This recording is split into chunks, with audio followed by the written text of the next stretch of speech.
North বেঙ্গলের নাম শুনলেই আমাদের সবার মনটা পাহাড় পাহাড় করে ওঠে। আর এইবারে নর্থ বেঙ্গল ট্রিপে যাওয়ার সময় আমার ট্রেন ছিল শিয়ালদা থেকে তিস্তা তোরসা এক্সপ্রেস, যেটা আমি ধরেছিলাম ব্যান্ডেল জংশন থেকে।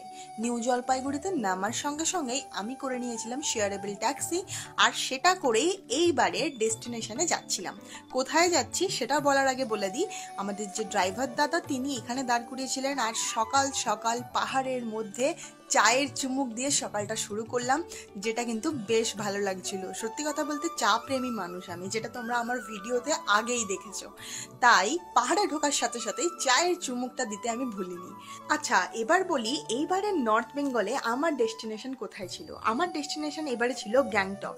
গ্যাংটকের সমস্ত এক্সপিরিয়েন্স আমি তোমাদের সঙ্গে পরপর ভিডিওতে শেয়ার করব, তার জন্য তোমাদের ভালোবাসাটা দিতে থেকো। এবারের ট্রিপে আমি যেখানে স্টে করেছিলাম সেখানকার সব ডিটেলস তো বলবো, কিন্তু তার আগে এখানকার ভিউটা দেখো। জাস্ট রুম থেকে এত সুন্দর একটা ভিউ, যেটা তোমরা দেখলে মনটা এমনি ভালো হয়ে যাবে। আর সামনেই দেখতে পাচ্ছ হেলিকপ্টার। কেন, এটা তোমাদেরকে আমি পরের ভিডিওতে বলবো। এই অপূর্ব একটা ভিউ এনজয় করতে করতে আমাদের ব্রেকফাস্টটা এসে গেছিল। ব্রেকফাস্টে ছিল লুচি তরকারি, আলুর পরোটা আর দই। আর জল খাওয়ার পরে এই ভালো একটা দৃশ্যর সঙ্গে যদি এক কাপ চা না হয়, তাহলে কিন্তু আমার পাহাড়ে আসাটাই ইনকমপ্লিট থেকে যেত। কিছুক্ষণ রেস্ট করে দুপুরের লাঞ্চটা আমরা করে নিয়েছিলাম, আর দুপুরের লাঞ্চে ছিল একেবারেই বাঙালি খাবার দাবার। আর তারপরেই বেরিয়ে পড়েছিলাম গ্যাংটকের সেই ফেমাস জায়গাটার উদ্দেশ্যে, যেখানে না গেলে গ্যাংটকে যাওয়াটাই ইনকমপ্লিট থেকে যেত। হ্যাঁ, আমি সেই গ্যাংটকের ফেমাস ইঞ্জিমার্গের কথা বলছি, যেখানে নাকি ইভিনিংয়ে সবাই হাঁটতে আসে।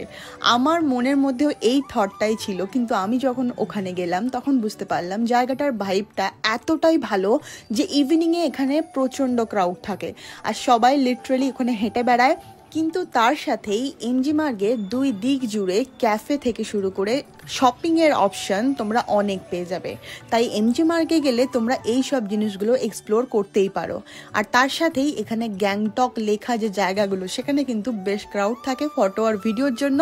তাই এই সমস্ত জায়গাগুলো ফাঁকা পেলে ফটো আর ভিডিও তুলতে কিন্তু অবশ্যই ভুলো না। তোমরা কারা কারা গ্যাংটকের ইঞ্জিমার্গে গেছো সেটার এক্সপিরিয়েন্স কিন্তু কমেন্টে জানাতে ভুলো না। গ্যাংটকের ফেমাস ইঞ্জিমার্গের উপর লোকেটেড এই ক্যাফেটা কিন্তু বেশ পপুলার, তবে আমার কখনোই এখানে ভিজিট করে ওঠা হয়নি। তাই এইবারের গ্যাংটক ট্রিপে আমার এখানকার এক্সপিরিয়েন্স আজকের ভিডিওতে আমি তোমাদের সাথে শেয়ার করতে চলেছি।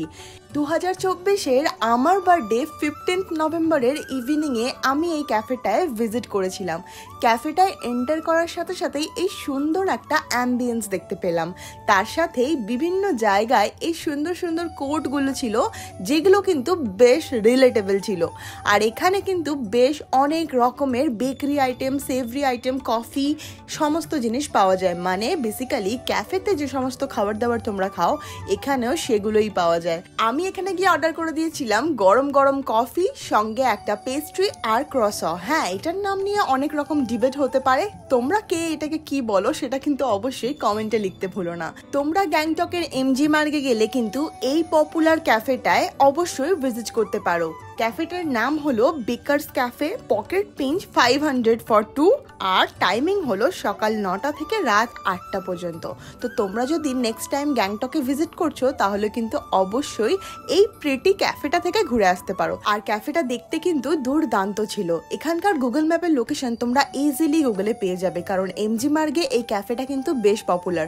তোমরা কারা কারা এই ক্যাফেটায় গেছো সেটার এক্সপিরিয়েন্স কিন্তু অবশ্যই কমেন্টে জানাতে ভুলো না। আজকের ভিডিওটা ভালো লাগলে লাইক করে দিও। দেখা হবে নেক্সট একটা ভিডিওতে। আজকের মতো এইটুকুই, টাটা।